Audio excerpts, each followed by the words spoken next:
Okay, I need you to understand what's happening right now. And I mean right now. Because by the time you finish watching this, the entire relationship between the United States and Canada, two countries that have shared the longest undefended border in the world for over 2 centuries, might have fundamentally changed forever. Picture this. It's January 20, 2026, the World Economic Forum in Davos, Switzerland. The room is filled with global leaders, CEOs, diplomats, the kind of people who've seen it all, heard it all, react to nothing. And then Mark Carney, the Prime Minister of Canada, steps to the podium. What happens next sends shockwaves through every capital on Earth. Carney doesn't dance around it. He doesn't use diplomatic language. He looks the world's most powerful people in the eye and tells them something most of them have been too afraid to say out loud. The American-led world order is over, dead, gone, and it's not coming back. Let me be direct, Carney says, his voice cutting through the Swiss air like ice. We are in the midst of a rupture, not a transition. A rupture, not a shift, not a change, a rupture. Like something tearing apart that can never be put back together the same way. The room goes silent. Because everyone in that room knows exactly who he's talking about. Even though Carney never once mentions Donald Trump by name, the entire speech is aimed directly at the President of the United States, like a precision-guided missile. And here's the thing. Carney isn't some firebrand politician. He's a former central banker, a hedge fund manager. This is a man who spent his entire career in the most buttoned-up, careful institutions in the world. The Bank of Canada, the Bank of England, Goldman Sachs. These aren't places where you go off script and burn bridges with the world's superpower. But that's exactly what he does. Carney tells the assembled leaders that great powers have started using economic integration as a weapon, that tariffs are being wielded as leverage, that financial infrastructure has become a tool of coercion. And then he quotes the ancient Greek historian Thucydides, a line that every person in international relations knows by heart because it's the definition of raw power politics. The strong can do what they can, and the weak must suffer what they must. But here's where it gets interesting, because Carney doesn't stop there. He doesn't just diagnose the problem, he issues a call to action.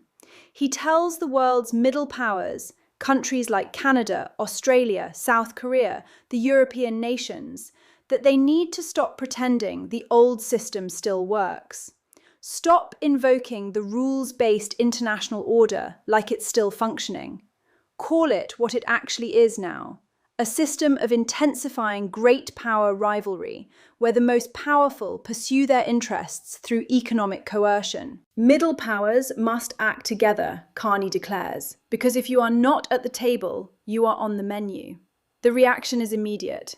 The room erupts. A standing ovation at Davos, where standing ovations are about as common as snowstorms in July. Bob Rae, Canada's former ambassador to the United Nations, later says he's never seen a global reaction to a speech like this. Alexander Stubb, the president of Finland, calls it one of the best speeches at Davos in years. NATO Secretary General Mark Rutte says it proves that Canada is back as a pivotal global leader. But there's one person who is decidedly not applauding. And he's watching this from across the Atlantic, seething. 24 hours later, Donald Trump takes the same stage in Davos. And he is furious.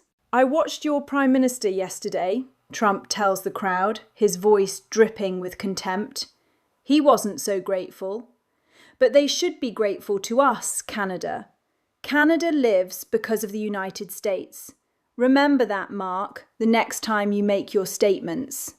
Canada lives because of the United States. Let that sink in for a moment.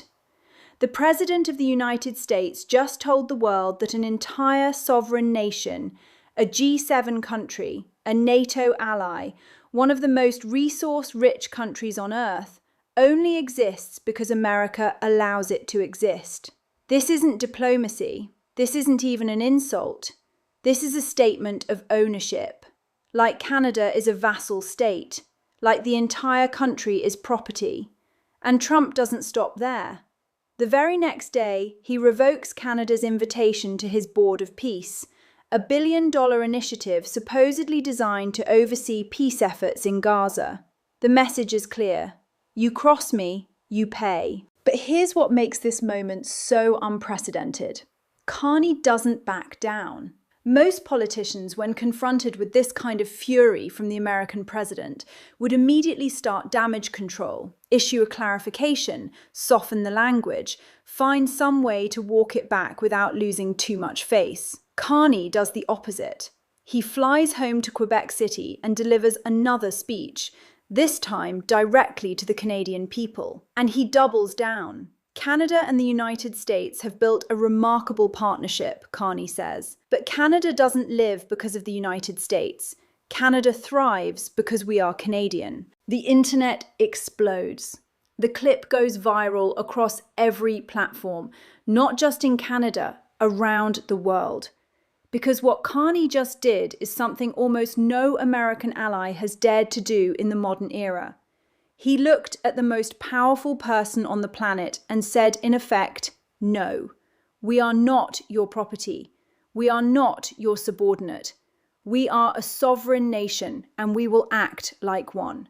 To understand why this moment is so seismic, you need to understand what led up to it. Because this isn't just about one speech.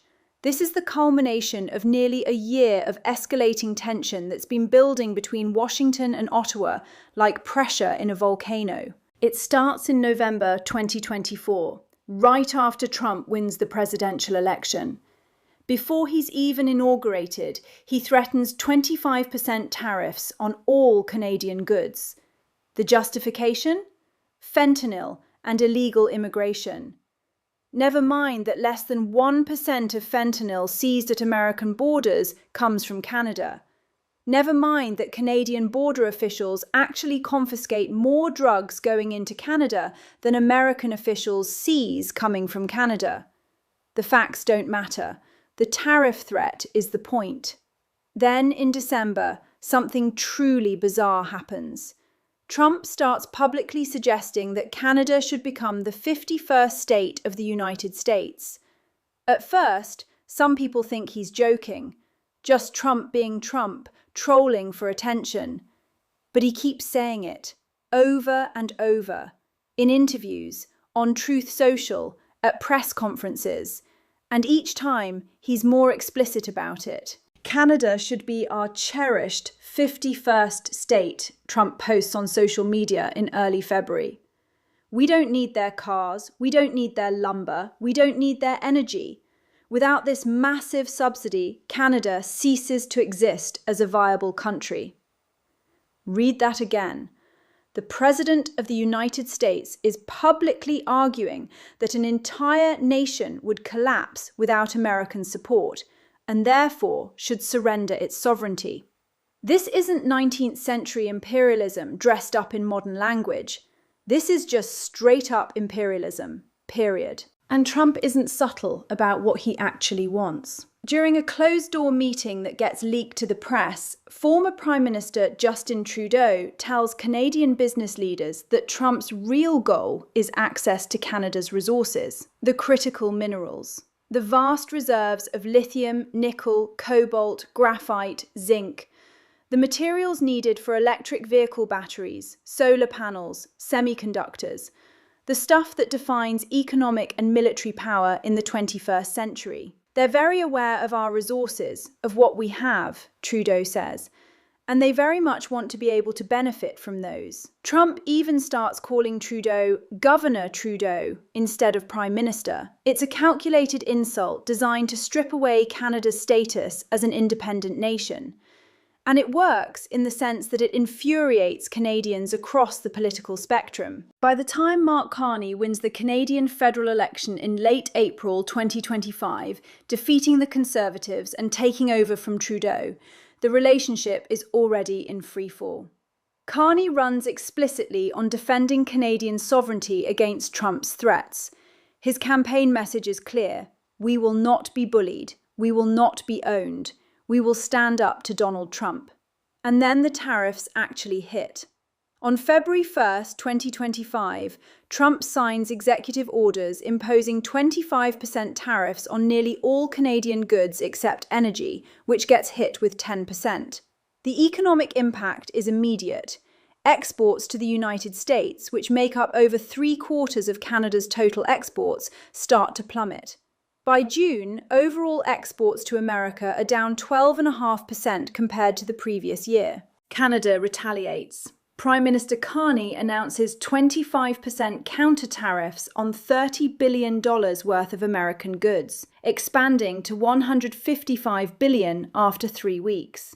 Steel, aluminium, automobiles, consumer products. The trade war is on. But it gets worse, much worse. Because Trump isn't just using tariffs, he's using the full arsenal of economic coercion. In July, Trump threatens to raise the tariffs from 25% to 35%. In October, he actually does it, tacking on another 10% after the Ontario provincial government runs an advertisement criticising Trump's tariff policy during the World Series. An advertisement. A provincial government runs an ad about trade policy, and the President of the United States punishes an entire country for it. The ad featured clips of Ronald Reagan talking about free trade. That's it. And Trump's response is to terminate trade talks and increase tariffs on all of Canada. Then Trump starts making even more aggressive moves. He offers Canada a deal. Join his proposed Golden Dome missile defense system for free if Canada becomes the 51st state. Otherwise, it'll cost $61 billion. This isn't negotiation. This is extortion dressed up as a security partnership. And here's the truly insane part. Trump administration officials start meeting directly with separatists in Alberta, the energy-rich Western province. There's literally a Make Alberta Great Again movement that sees Trump as an ally in breaking away from Canada and potentially joining the United States. The American president is actively encouraging the breakup of a NATO ally. This is the context when Carney steps onto that stage in Davos. This is what he's responding to. Nearly a year of escalating threats, economic warfare, and direct attacks on Canadian sovereignty. Nearly a year of Trump treating America's closest neighbour and ally like a hostile power that needs to be dominated or absorbed. So when Carney gives that speech, when he talks about a rupture in the world order and the need for middle powers to stand together, he's not being theoretical. He's describing the exact situation Canada finds itself in, caught between capitulating to American demands or charting a completely new course. And Carney chooses the new course. While Trump has been waging economic war, Carney has been quietly building alternatives. In the week before Davos, Canada signs a limited trade deal with China. Not a full free trade agreement, just an arrangement to reduce tariffs on sectors that had been recently hit with levies, particularly on electric vehicles and agricultural products. Trump loses his mind over this. He threatens 100% tariffs, double what Canada is already facing if Ottawa goes through with it. He posts on Truth Social that China is successfully and completely taking over the once great country of Canada. But Carney doesn't blink. He explains that Canada is pursuing 12 new trade deals across 4 continents, that the goal is to double non-American exports within a decade, that Canada is diversifying away from dependence on the United States because the United States, under Trump, has proven to be an unreliable and predatory partner. This is an earthquake in North American relations. For 75 years, Canadian foreign policy has been built on one fundamental assumption, that the partnership with the United States is stable, mutual, and beneficial. That assumption is now dead. The economic numbers tell the story. Travel between the two countries has collapsed. Statistics Canada reports that 37% fewer Canadians visited the United States by car between July 2024 and July 2025. Think about that. More than a third of cross-border traffic just evaporated. That's not just economics. That's Canadians actively choosing to avoid America. Public opinion has shifted dramatically. Recent polling shows that 46% of Canadians now view the United States as a threat, compared to only 34% who say the same about China. That's unprecedented. For generations, Canadians have overwhelmingly seen America as a friend and ally, whatever the occasional policy disagreement. Now, nearly half the country sees the United States as actively dangerous. And it's not just public sentiment.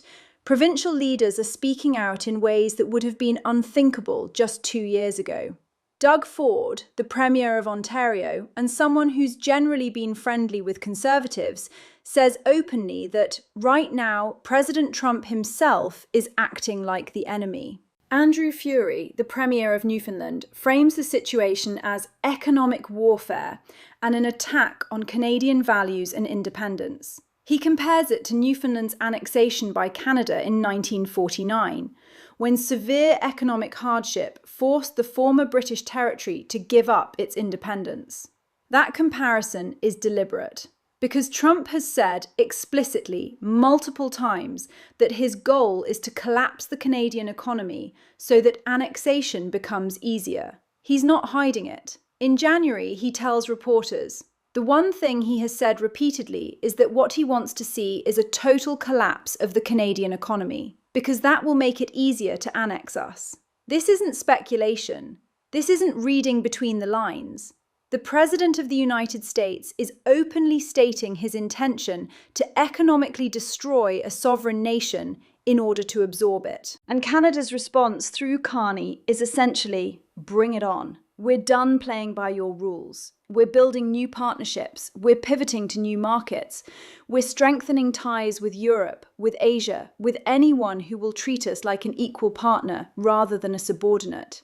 In his Davos speech, Carney is explicit about this. We're engaging broadly, strategically, with open eyes, he says. We actively take on the world as it is, not wait around for a world we wish to be. We are calibrating our relationships so their depth reflects our values. And we're prioritizing broad engagement to maximize our influence. What he's describing is the complete reorientation of Canadian foreign policy, away from near total dependence on the United States, toward a model where Canada acts as a true middle power, building coalitions with other middle powers to counterbalance the great powers. It's an incredibly risky strategy, because the hard truth is that Canada's economy is deeply integrated with America's. 62% of Canadian trade is with the United States. The supply chains for automobiles, for instance, are so interconnected that parts cross the border multiple times during production. Canadian oil and natural gas are critical to American energy security. The two militaries work hand in hand through NORAD and NATO.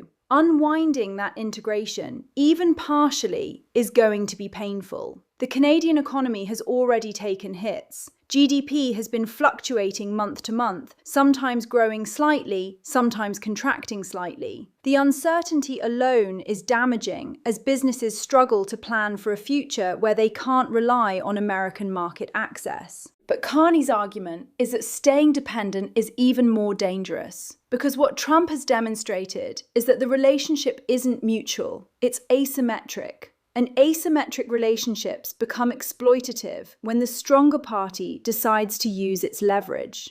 Trump's Treasury Secretary, Scott Bessent, tries to downplay the tensions. He claims that during a phone call between Trump and Carney after the Davos speech, Carney walked back his comments, that he aggressively backpedaled. Carney's response? He goes on television and says flatly, "To be absolutely clear, and I said this to the president, I meant what I said in Davos." He meant it. No apology, no clarification, no diplomatic softening. He meant every word. And then Carney reveals what he actually told Trump in that phone call. That Canada has struck 12 new trade deals on 4 continents in 6 months. That Canada is diversifying its partnerships. That Canada is building strategic autonomy. And according to Carney, Trump's response was, he was impressed. Whether Trump was actually impressed or seething with rage, who knows? But the message Carney is sending, both to Trump and to the world, is unmistakable. Canada is moving on, with or without American approval. The geopolitical implications of all this are staggering. Because if Canada, America's closest ally, the country literally attached to the United States by land, can't maintain a stable partnership with Washington, what does that mean for everyone else? European leaders are watching this very closely. So are Asian allies like Japan and South Korea. If Trump is willing to threaten a NATO ally with annexation, if he's willing to use tariffs as weapons of coercion against a country that's been America's partner since before World War II, then what's to stop him from doing the same to them? NATO itself is being stress tested because Trump's threats against Greenland, which is Danish territory, have triggered the same alarm bells. Article 5 of the NATO treaty states that an attack on one member is an attack on all. If the United States attacks Greenland, even economically or through pressure, that's an attack on Denmark, which means NATO members, including Canada, would be treaty-bound to respond. Carney addresses this directly in his Davos speech. "We stand firmly with Denmark," he says. "Our commitment to Article 5 is unwavering." That's a barely veiled warning to Trump. Touch Greenland, and you're not just picking a fight with Denmark, you're picking a fight with the entire alliance. And Trump's response to all of this? He posts an altered map on Truth Social showing the United States with Canada, Greenland, Venezuela, and Cuba all coloured as American territory. It's a fantasy map of American empire, and he's sharing it like it's a serious proposal. The question everyone's asking now is, where does this end? Because neither side is backing down. Trump continues to threaten higher tariffs, continues to talk about annexation, continues to pressure Canada economically and politically, and Carney continues to build alternative partnerships, continues to strengthen ties with Europe and Asia, continues to assert Canadian sovereignty. Something has to give.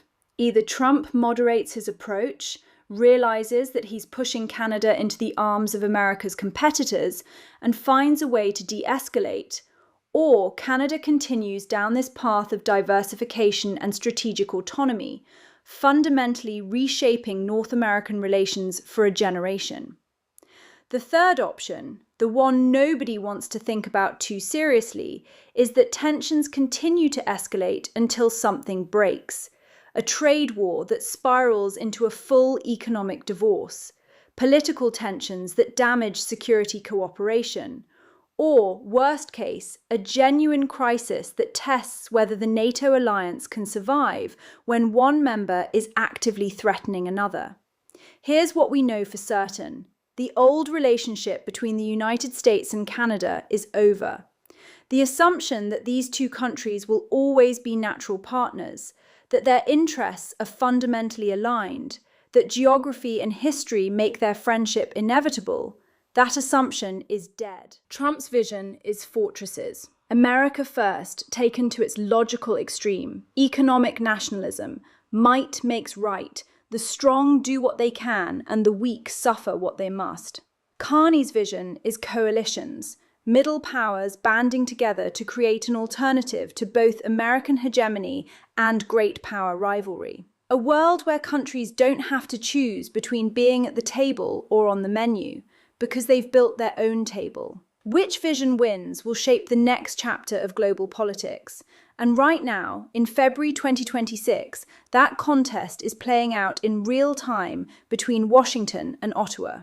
If you found this breakdown valuable, if understanding the full scope of what's happening between Canada and the United States matters to you, hit that subscribe button, because this story is far from over. Every week brings new developments, new escalations, new responses, and I'll be here covering every angle as it unfolds. Drop a comment and tell me, do you think Canada can actually succeed in pivoting away from dependence on the United States?